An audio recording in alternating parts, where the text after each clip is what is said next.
We have introduced for the consumer who wanted to have portability in electric. So the electric everyone is given, but portability नहीं है. Portability कहने का मतलब कि मैं जा रहा हूँ मैं साथ लेके चला जाऊँ.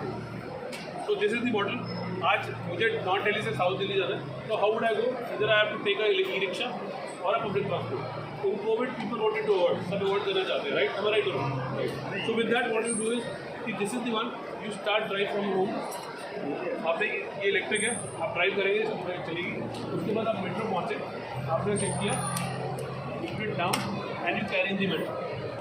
You can carry in the metro, right? Once you reach the destination in the metro, you open up, come out from the metro station and do it. It is ready again. So it is e-portable model.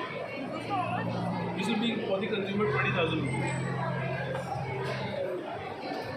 You can carry it in the car as well, right? Sorry? You can carry it in the car as well. You can carry in your bike, in your car, anywhere you want it to. Or you can carry yourself. So this will give a last... As light as 8 kgs only. Okay. This And will, to the best part, it is lightweight and it gives a normal carrying, stylish look. It doesn't look like ugly that you're carrying something different. It gives you a style statement to carry something. So that's a green car, electric bike. so this will give... How much distance it will take? So 25 kilometers per hour speed with the mileage of 25 kilometers. In one charge. On a single charge. On a single charge. And you can charge it like as simple as you can charge in your mobile. It's as simple as that.